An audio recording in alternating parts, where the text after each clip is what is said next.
Right. Good afternoon, ladies and gentlemen.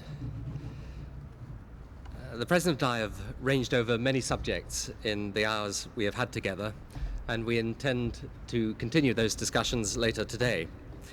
We've discussed Bosnia and our continuing efforts to work together in addressing one of the most pressing crises on the international agenda. We've discussed, obviously, Northern Ireland and our determination to do all that we can to bring about the ceasefire that will allow all-party talks to proceed in the best possible climate, and if a ceasefire is genuine and credible with all the parties there. We agreed that NATO is and will remain the cornerstone of Europe's defence, and I was grateful too for the President's expression of continuing support on Hong Kong. We agreed too that Britain does not need to choose between being strong in Europe or being close to the United States of America, but that by being strong in Europe, we will further strengthen our relations with the US. President Clinton will have more to say on these and other issues in a moment. But we agreed too, and have for some time, that this is a new era which calls for a new generation politics and a new generation leadership. This is the generation that prefers reason to doctrine, that is strong in ideals but indifferent to ideology, whose instinct is to judge government not on grand designs, but by practical results. This is the generation trying to take politics to a new plateau, seeking to rise above some of the old divisions of right and left. It is what, on my last visit to the United States to meet the President, I described as the radical center of politics. The soil is the same, the values of progress, justice, of a one-nation country in which ambition for oneself and compassion for others can live easily together. But the horizons are new, the focus and agenda are also new.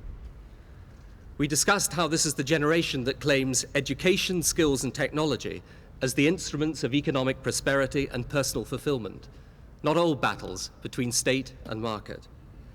This is the generation that believes in international engagement, in our nations being stronger by being open to the world, not in isolationism.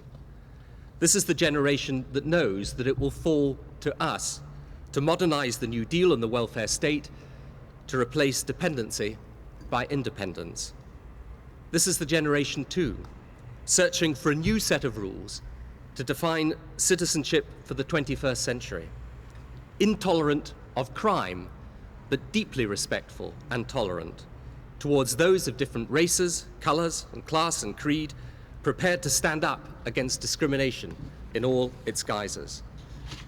This is the generation, too, that celebrates the successful entrepreneur, but knows that we cannot prosper as a country unless we prosper together, with no underclass of the excluded shut out from society's future. It's a generation that puts merit before privilege, which cares more about the environment than about some outdated notion of class war. New times, new challenges, the new political generation must meet them. So yes, we discussed the pressing issues of diplomacy and statesmanship and peace in troubled parts of our world. But perhaps just as important was our discussion of this new agenda for the new world in which we find ourselves. We agreed that our priority as political leaders must indeed be education, education, education, flexible labour markets, welfare reform, partnership with business. In Europe, in particular, we need to reduce long-term and youth unemployment, both of which are unacceptably high. The US has been more successful in creating jobs, but it too faces new challenges in seeking to assure opportunity for all its citizens.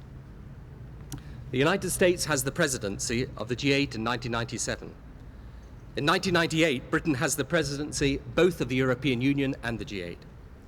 We have agreed today to a common agenda and a shared determination to identify what action needs to be taken to tackle the problems we all face, to identify what reforms have worked where, what reforms have failed, and how we can learn the lessons, both of success and of failure. As part of this process, Britain will host a G8 conference of finance and social affairs ministers in the early months of our G8 presidency next year, and the Chancellor of the Exchequer will be announcing further details today. We have a shared language. We have a shared outlook on many of the issues that face us.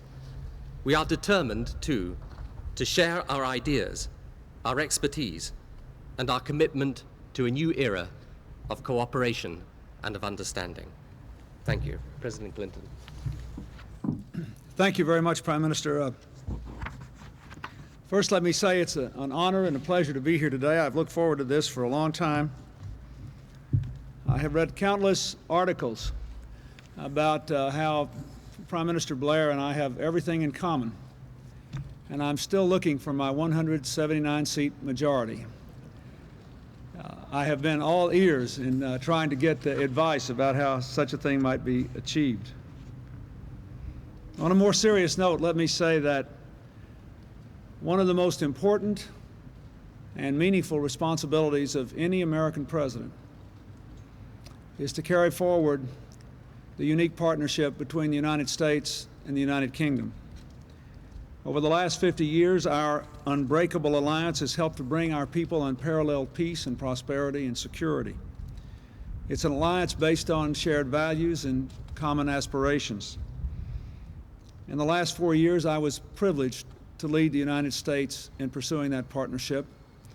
I had a good and productive relationship with Prime Minister Major, and I am very much looking forward to working with Tony Blair.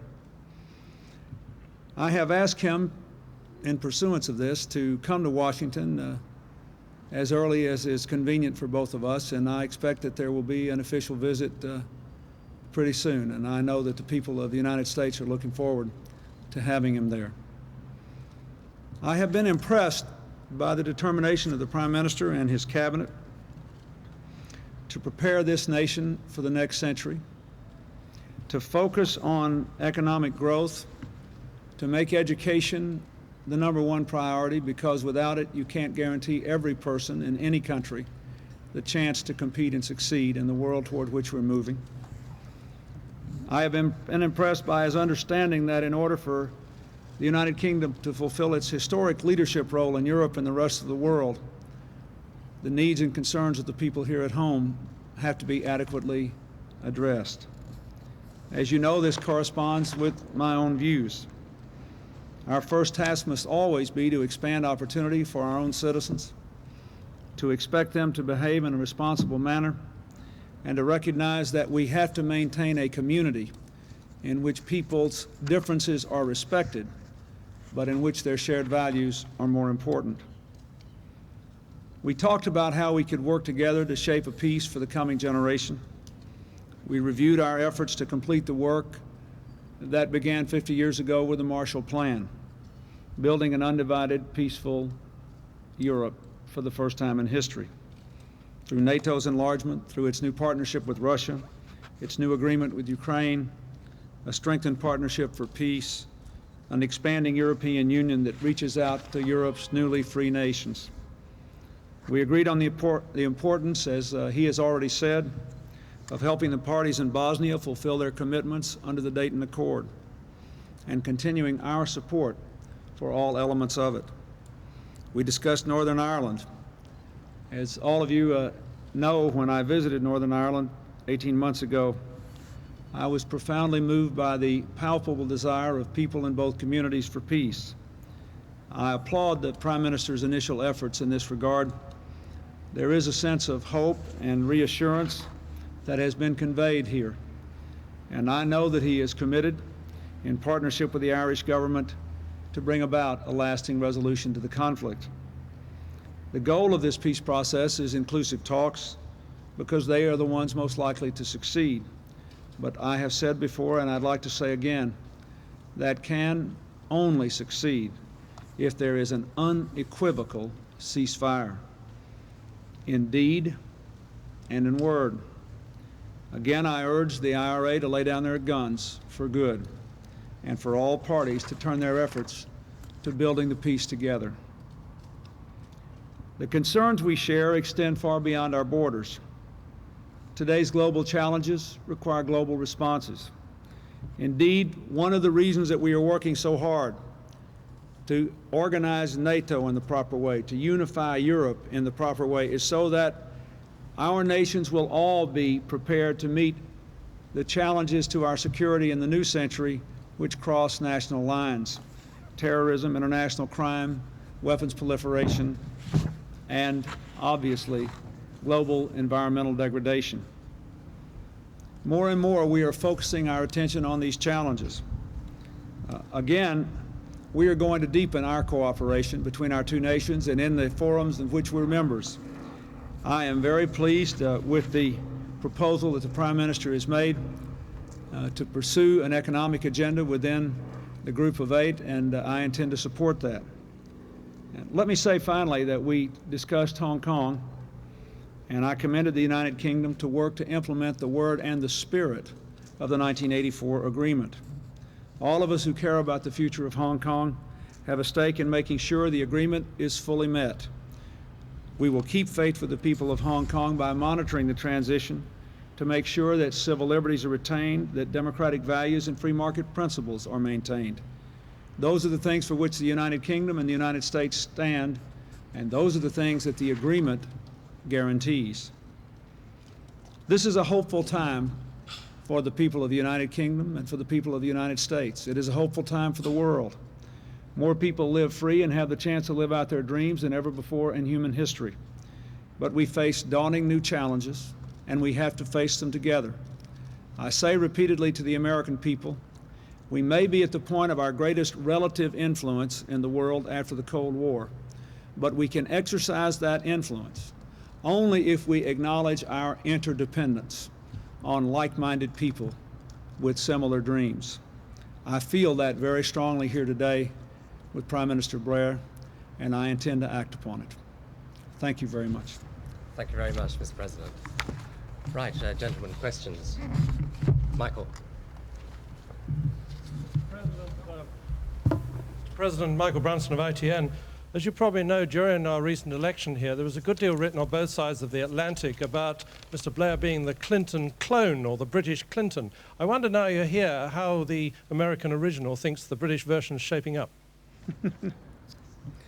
Well, I have a couple of reactions to that. First of all, a lot of the columns that were written about that were not altogether flattering to either one of us. And I had half a mind to call Mr. Blair during the election and offer to attack him in the harshest possible terms if he thought it might free him of an unwanted yoke. And now I also told you today that there is one big difference, and that's the enormous parliamentary majority that the Prime Minister enjoys. So I should be here learning from New Labor instead of the other way around. Let me just give you a serious answer. I believe that the free peoples in the world are interested in democratic governments that work, that have constructive economic policies, that try to reconcile the imperative of growth with the imperatives of family and neighborhood and community, that do not accept the fact that our social problems will always worsen and cannot be made better, that do not promise to do things which responsible citizens must do for themselves, but which don't run away from their own responsibilities. That's what I think people want. And I think that requires us to move beyond. I don't think that it's the end of ideology, but I think it's the end of yesterday's ideology.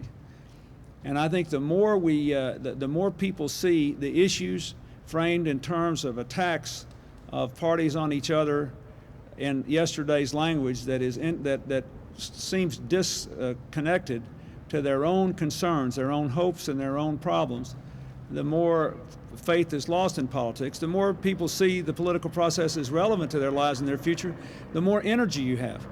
And what I sense in Great Britain today is an enormous amount of energy. So if you're asking me to rate the beginning, I'd say that's a great thing. It's a great thing when the people of a democracy believe in its possibilities and are willing to work for them. That is about all you can ask. No one has all the answers, but you want people to believe in the possibilities of a nation and be willing to work for them. Yes, Ron. Sir, you told us this morning that the Northern Ireland peace process is an article of faith in your life. Given that, is there anything more the U.S. can do to nudge the process along? And what's your take on Iran's new president, a moderate cleric who won in a landslide? Well, let me say, first of all, we have a new British government that has taken what I think were wise and judicious steps and made statements that I think are clear, unequivocal, and appropriate. There is about to be an election in Ireland. The United States, I have restated what the poll stars of our position are today. An unequivocal ceasefire, inclusive talks. But I think before I say or do anything more, as with every peace, this is a peace that has to be made by the parties themselves, and we need to let this unfold a little. But we'll be there, active and involved along the way. Now, as to Iran, obviously it's a very interesting development, and for those of us who don't feel privy to all the details of daily life in that country, it's at least a reaffirmation of the democratic process there. And it's interesting and it's hopeful. But from the point of view of the United States, what we hope for is a reconciliation with a country that does not believe that terrorism is a legitimate extension of political policies, that would not use violence to wreck a peace process in the Middle East, and would not be trying to develop weapons of mass destruction. I have never been pleased about the estrangements between the people of the United States and the people of Iran. They are a very great people, and I hope that the estrangement can be bridged. But those are three big hurdles that would have to be cleared, and we'll just have to hope for the best. Thanks. Robin.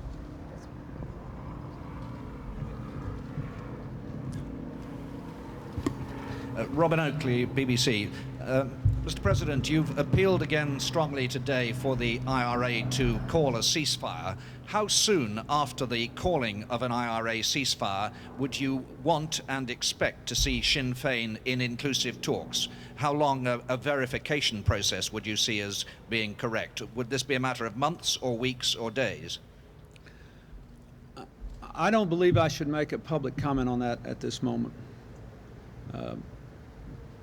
Tony Blair's government has just come into office. As I said, I think they've taken some very impressive and appropriate steps.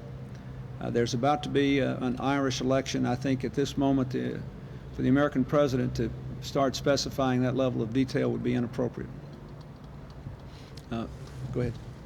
President, this may be a time of new politics, but Mr. President, Gene Gibbons of Reuters, this may be a time of new politics, but there are some immutable old laws like the military doctrine of not stretching your forces too thin.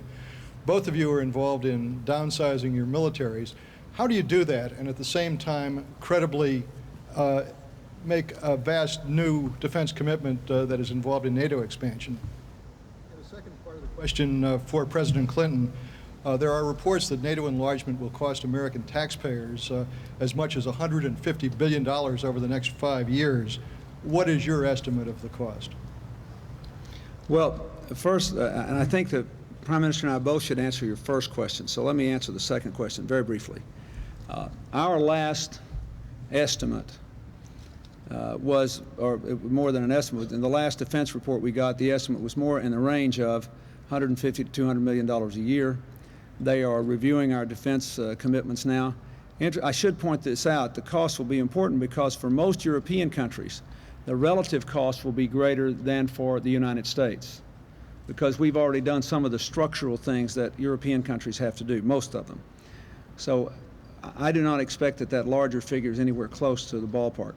Secondly, the security umbrella we have is really no longer dependent upon stationing large armies along the eastern frontier of NATO.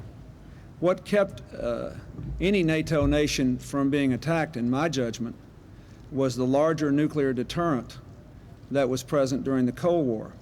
Now, we're also trying to reduce that, but keep in mind, see the NATO expansion in the context of the following things. There's an agreement between NATO and Russia about what our relationships are going to be. President Yeltsin just agreed to de-target the nuclear missiles against all the NATO countries. We will have an agreement on conventional forces in Europe, which will further reduce those forces. And after the Russians ratify START 2, we will move on to START 3, which will involve an 80% reduction in nuclear forces from their post-Cold War high. So in that context, I think the expansion of NATO is quite affordable and really should be seen not only as a cooperative security guarantee, but as a cooperative commitment to try to deal with the other security problems of our times, like Bosnia. I agree very much with that, and I think what is important is to see NATO enlargement, and indeed the joint council between NATO and Russia, as part of building the security and defense of our countries, and indeed making sure that the commitments that we have are fully realizable. Now, we announced just a couple of days ago a strategic review of our defense, which is foreign policy led. It's not about downsizing our armed forces, but it is about making sense of the commitments that we have. But I think that NATO enlargement is a very, very important part of bringing in those emerging countries in Eastern Europe, and ensuring also, through cooperation with Russia, that we're doing it in a way that preserves the security of the world. And I can't think of anything more important for that.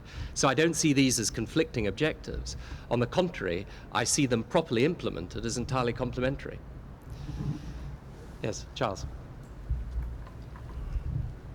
Charles Rice, Evening Standard. Mr. President, although there is an area of cooperation between the governments in Europe, there is a conflict apparently on the way between the push by the Prime Minister for more flexible labour markets and the call from Brussels for more social legislation. Is the Prime Minister right to warn against the dangers of this? And secondly, while you're in London, you've said you wanted to go out and about a bit. What is it you're looking forward to see most? Well, I've already seen part of what I want to see most, which is the unique and unspeakably beautiful British spring. I was so hoping it would be sunny today. Let me say, on the other question, there is not a simple answer. The great challenge for Europe, and more for other countries even than for the United Kingdom, because your unemployment rate is already lower than some. But the great challenge you face is how to create enough jobs to be competitive and to promote not only economic growth, but to have a good society. A successful society requires that able-bodied adults be able to work. Successful families, successful communities, low crime rates, all require that able-bodied adults be able to spend their energies a certain number of hours a day at work, quite apart from the economic considerations. So the question is, how do you do that? How do you become more flexible? How do you have more entrepreneurs, more flexible labor markets, and still preserve the social cohesion that has made community life strong in Europe, justifiably? In the United States, we've had enormous success, and I'm grateful for this, in creating jobs, and more in the first 4 years of my term than in any previous four-year term in history. But we're struggling to come back the other way. We're struggling to find a way to give those working families, make sure they can all afford health care for their children, make sure they can have some time off when there's a baby born or a parent sick. You know, we're trying to deal with the arguments from the other way, but the imperative of reconciling work and family and providing some social safety net so that the conditions of community can be met while having growth. That is the balance striking that every advanced economy has to do. And I think what the Prime Minister has said that I thoroughly agree with is the one option that is unacceptable is denial. That's the only unacceptable. There is no perfect answer. I'd be the last person to tell you that we've drawn the perfect balance. We're better at creating jobs than nearly anybody, but we don't have quite as much family security and support as I'd like to see in the area of child care and family leave and other things. The one thing there is not an option to do is to deny that this is an issue anymore. The United States wants a higher growth rate in Europe. We don't feel threatened by it. We think it would help us, and we hope you can achieve it. If I can just add just one thing to that. I mean, I think what is absolutely essential is to realize this is part of the reason for the G8 initiative that we want to take. Look, we are all facing, as modern developed countries, the same challenges. Work is changing, industry is changing, we live in a new type of world economy, there are different pressures putting together work and family life. Now, what we're all trying to do is to make sure that we can be fully competitive as we need to be in this new economy, whilst preserving the essential foundations of a humane and decent society. Now, that is the very goal. That's why education and welfare are important. That's why the type of different agenda that I think that a different generation of politicians is reaching towards is actually what is necessary, not just here, not just in the United States, but all over the developed world. And if we can bring together some of those lessons from the US, from Britain, and from Europe, then we'll find better ways of going forward in Europe as well as the USA. John. No, I'll take both of you. But only one at a time. Mr. President, Prime Minister, as you've said already, a lot has been made of the notion that the two of you are similar. My question is, sometimes the press gets a story and keeps going with it. Are you just a little bit sick of this storyline? How far can this thing go? I'll tell you what, yeah, I mean, I'm sick of it because he's 7 years younger than I am and has no gray hair. So I resent it. But there doesn't seem to be anything I can do about it. Look, I think it's a perfectly healthy thing if we realize that these are common developments the world over. I mean, this isn't just something that's to do with the United States or to do with Britain. There is a different generation of political leaders. I mean, I was born 10 years after the end of the Second World War. I grew up with Eastern Europe on our doorstep. I never thought that the politics of my type of political aspiration was the politics I saw in Eastern Europe. But what I took from my own political traditions was a belief in community, in justice, in a hatred of discrimination. But I want to apply those types of values in the different world. Now, if you take the welfare state, which we're trying to reform now here in Britain, and which President Clinton's done so much to reform in the United States, we believe in the values of that, but 1997 is not 1947 or 1937. So that's why the New Deal has to be updated for today's world. The welfare state has to be updated for today's world. And in Europe... No, before I became president, I was not a member of our Congress. I was a governor for a dozen years. And the founding fathers of the United States wrote in the Federalist Papers that they expected the states to be the laboratories of democracy, which is an elegant 18th century way of saying that all governors should be students of one another. They should borrow from each other shamelessly. They should learn from each other without arrogance. And what I think is, if you get a generation of leaders, and it's not necessarily determined by age, I consider Prime Minister Koch in the Netherlands in this category, a little bit older than we are, the young Prime Minister of Portugal, a little bit younger than we are, a number of others, who are thinking in the same way and trying to move toward the same place and recognize, have a common understanding of the kind of changes that are sweeping through the world, then we should fairly be expected to, in fact, our people ought to demand that we do the best we can to learn from each other and cherish that, celebrate that, and say that nobody's got all the answers, but if we can get our countries headed in the right direction, free people usually do the right thing if they're going in the right direction. Eventually they figure it out. Yeah. Ken Reid, Ulster Television in Northern Ireland.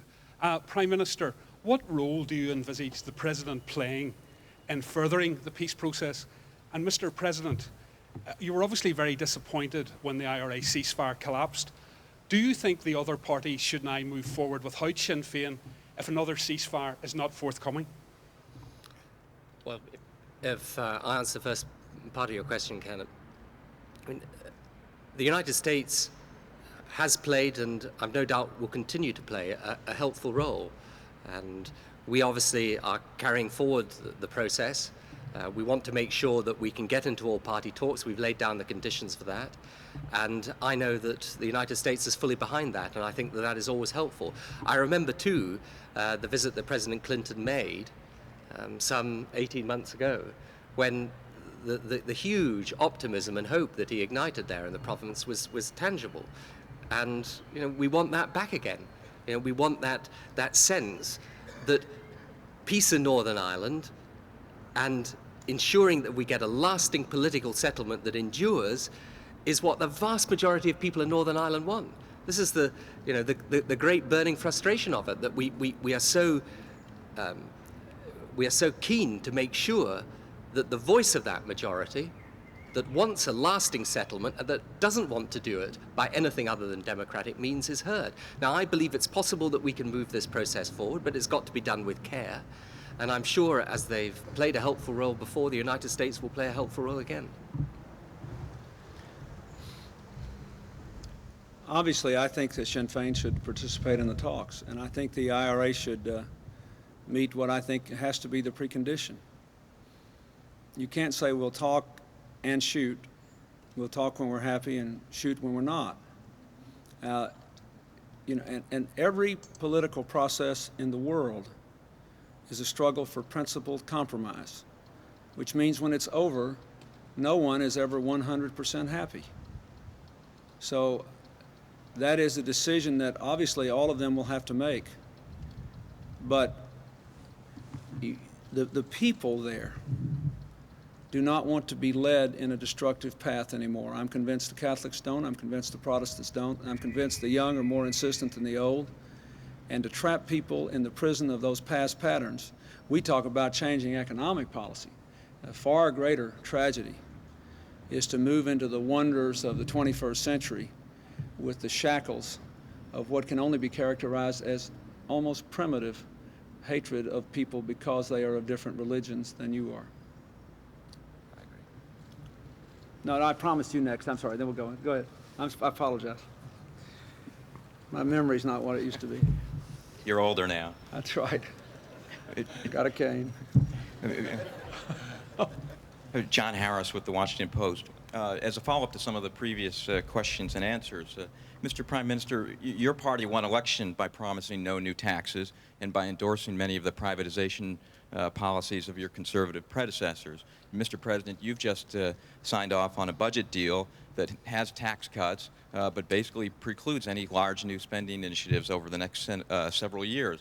Both of these compromises have made people within your own parties, a lot of them have great misgivings about them. How can you convince these people that what you've described as the radical center is not really just the dead center, and this new pragmatism isn't just another name for old-fashioned expediency? Well, I think you can do it very easily by showing how it derives from conviction and principle. What we decided to do when we created New Labour was to be honest with people. There were certain things the 1980s got right, an emphasis on enterprise, more flexible labour markets. Fine, accept it. They got it right. There should be no mileage in trying to undo things that are basically right, but there were some very fundamental things that were got wrong. Education, the creation of a large pool of people, an underclass cut off from society's mainstream, a negative isolationist view of foreign policy. These things we change. Over-centralized government, these things we change. And what is different about it, and I think potentially exciting and radical about it, is that it does try to get past a lot of the divisions of the past. And you go out there and you talk to people in the street about what concerns them. I often think that people are 1,000 miles ahead of the politicians. I mean, they know that what matters to them is to get their schools right, their hospitals right, tackle crime in their streets. They know that there are certain things that government can't do about jobs and industry, but certain things they can do. They want us to do those things. Now, I don't think that's a dead centre. I think that is a radical centre. And it's the big changes that we were able to make in the Labour Party, we made out of principle, It was electorally necessary, but it was also the right thing to do. If it hadn't been the right thing to do, it would never have taken root in the way that it did. Now, sure, whenever you make changes, there are people that disagree, and there will be those that say we just want to go backwards. Well, the job of political leadership is to explain to people why that's not sensible, why you should move forward. First of all, let me just remind you of what it was like when I took office. We had high unemployment, low growth, a country with rising crime, rising welfare, and increasing social division. We now have the lowest unemployment rate in 24 years, the biggest decline in income inequality, something the Progressive Party should care about, in over 30 years. We have declining crime rates. For years, every year I've been president, the crime rate's gone down, and our crime bill is fully funded and is implementing that. We've got the biggest decline in welfare rolls in history, and we have fought against the divisive forces of race, religion, and all the other forces that are used to divide people in a complex society like ours. And so I think that what we have done is both progressive and effective. And yes, we have a smaller government. We have the smallest government since the Kennedy administration, but we're spending more money on education, more money on medical research, more money on technologies. I think we're doing the right thing. That's first. Second, on the budget agreement itself, to my fellow Democrats, before they criticize me, I would ask them to read what the conservative Republicans have said about the Republicans for signing off on the budget agreement. One conservative periodical accused the moderate Republicans of being Clintonites, which is a fate worse than death for them, you know, and then said that I guess we're all new Democrats now. Now look at what this budget does. You say it leaves no room for big spending. It has the biggest increase in education in a generation, a big increase in environmental protection. It has enough $17 billion to insure half the kids in America who don't have health insurance. Now, beyond that, does it allow for big spending, new programs? No, it doesn't. If we want to spend any more money, big money, in the next 3.5 years, what do we have to do? We either have to grow the economy or we got to raise the money. That's what a balanced budget is for. I support that. I support that. I want the American people, if I could, we would come closer to solving our social problems if we can maintain unemployment at or under 5% for the next 4 years than nearly anything else I could do. And I want us to be in a position as the Progressive Party where we can't launch a big new program unless we raise the money for it or grow the economy to fund it. That's the way we ought to do it. That is the fiscally responsible way to do it. So I am happy with that criticism, and I plead guilty. And the results are good. I like that very much indeed. Okay. Yeah, Gavin. Mr. Blair, you talked earlier on about lessons that you can learn from America, and you said that, in fact, they'd been better at creating jobs. I just wondered why you'd thought they'd been better at creating jobs, what lessons specifically we could draw from their attitudes to it. I think there is a very strong commitment to entrepreneurship there, which is very important. They've pursued, of course, a stable economic management policy that is very important. And Bill said something there just a moment ago that I think is very, very important, that the progressive parties today are the parties of fiscal responsibility and prudence. You know, you don't do anything for anybody by making a wreckage out of the economy. Now, I think these are all things that we take to heart. And what is interesting to me is if you look round, not just the USA or what we're doing with New Labour here in Britain, but if you look round Europe, there are centre-left parties there, again, as the parties of fiscal prudence and responsibility. And what you can do is make changes within the budget. You see, the questioner a moment ago was saying, well, you know, you're not going for big tax increases and all the rest of it. But people have had large tax increases. You know, state expenditure has grown to a very large extent. Why has it grown? Well, it's grown here because you've got massive welfare bills that you're paying out, often with people who would like the chance to get back into the labour market if we had the imagination and vision to try and give them the chance to do so that they're not any longer reliant on state benefits, but are standing on their own 2 feet, raising their family in some type of decent set of circumstances. So, you know, I think that these elements of job creation, of economic management, of creating the type of enterprises and industries of the future, they're interlinked, and we see those links very, very clearly indeed. Yeah, shoot. If I could just say one thing, I would like to give credit where I think credit is due, which is not primarily to me in this. And I think we have been successful in creating jobs for several reasons. One is we maintained earlier than a lot of other countries a reasonably open economy.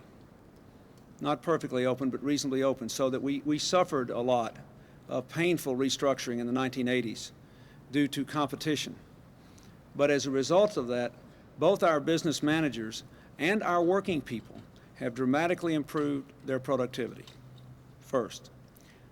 Second, America is a relatively easy place to start a small business, and we get a lot of our new jobs from starting small businesses.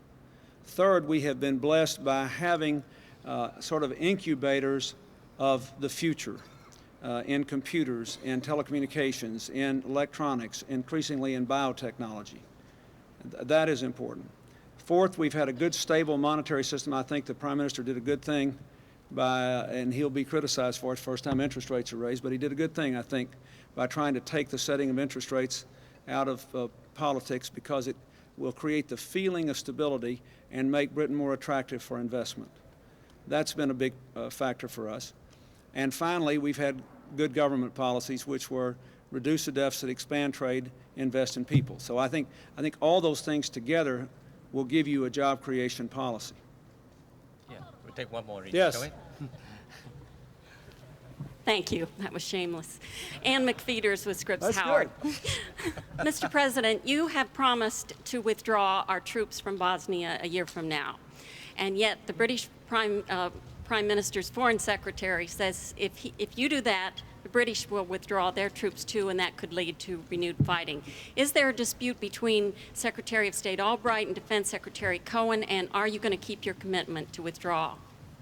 Well, when we went, first of all, when we adopted the second mission, the S4 mission, after our first full year in Bosnia, we cut all the forces in half and stayed. We said we expected that mission to last about a year and a half. I still accept that. Here's the problem, the basic issue. I think we would all admit that a lot of the elements of the Bosnian peace process, the Dayton process, are not going as fast as they should. We have just completed a comprehensive review of our policy. We've identified a number of things we want to do better. Prime Minister and I talked about, for example, the police training and displacement of police there.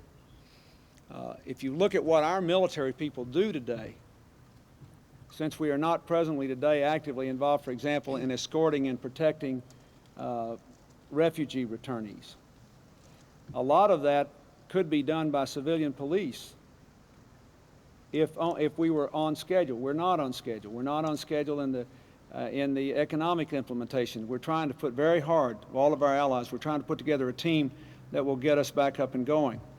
And so I would agree to this extent with the Prime Minister, which is that I don't think we ought to be talking about how we're going to leave. I think we ought to be talking about what we're going to do tomorrow and next week and next month. And if we work like crazy in the next 13 months, do I believe we can fulfill our mission and that they can go forward? Yes, I do. But I think we're going to have to make some very tough decisions. We can't play around with this. We can't just sort of hang around and then disappear in a year and expect the Dayton process to go forward. We have a lot of work to do in the next year, and so what I want to do is stop talking about what date we're leaving on and start talking about what we're going to do on the only date that matters, which is tomorrow. I agree with that very strongly indeed. Yeah, one last question, Andrew, there. President Clinton, Andrew Rawnsley, I know you're reluctant to offer advice to our Prime Minister, but could I tempt you? You became, I want to be polite, rather unpopular during your first term after a brief honeymoon. Which mistakes do you think you made that our Prime Minister could avoid? Well, he did one thing very right, which was to win again, and I hope I repeat that. Well, for one thing, it was a brief honeymoon. It lasted about 35 seconds. It was, so, again, I don't know that I have any advice to offer. I think that the errors that we made, or at least the political decisions we made that caused us problems, are fairly well known. Also keep in mind, we have a different system than you do. I had to pass my first economic program with only Democrats. But the Democrats basically got credit for being divided in their support of me when the facts are that they have supported me more strongly than they supported the last 3 Democratic presidents before me. But our friends on the other side were opposed in even more unified fashion. So whatever, the things that happened to us were so unique, I hope, to the American political system, I wouldn't wish them on anyone else, that I don't really think it's very instructive for me to give advice. Well, I can just sorry, I just say one final thing to you. I think when you heard President Clinton speak about the record that he has achieved in government earlier, I think that is the reason why he was re-elected. And the important thing is that that record stands as testimony to the leadership that he gave. We'll have one last question then, shall we? Yeah, my only advice on that would be to try to keep people focused on the policies and the consequences, and that we should all be willing to work on that basis. And because real people out there who have to get up every day and wonder how they're going to feed and educate their children and whether they're safe in their neighborhoods and what the future is going to be like for their kids, they want to know that we're at the task. And so my only advice would be to maintain the same level of concentration in the administration that was shown by all of labor in the campaign. That, relaxing concentration is fatal in this business. It's an important thing, and it's complex. You got to concentrate all the time. Yes. Mr. President, I'm Rita Braver with CBS News. Bearing in mind your comments on the budget, I was wondering if you have been listening to your own minority leader.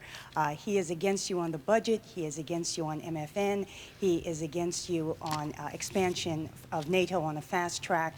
And I wondered if you could explain maybe whether you think it's you or he who represents the hearts and minds of the Democratic Party, and whether maybe you think it's time for a new minority leader, or maybe you don't really want that Democratic majority you talked about at the beginning of the news conference. No, I think, for one thing, I disagree with him about the budget and MFN for China, and we've had some trade differences since I came here.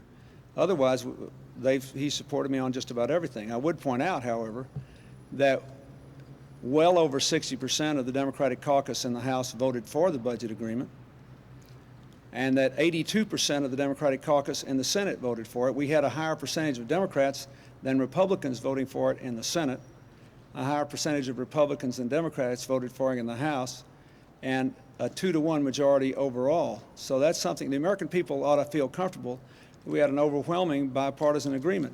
Individual people will have differences on individual issues. They'll see the world in different ways, but I think I did the right thing, and I think the country will be immensely benefited by it, and I think everybody that voted for it in retrospect will be happy, and those that didn't vote for it will be pleased that what they thought was wrong with it wasn't. That's what I think will happen. Okay, thank you very much indeed, ladies and gentlemen, and thank you in particular to President Clinton. Thank you. Thanks. Thank you. Thanks.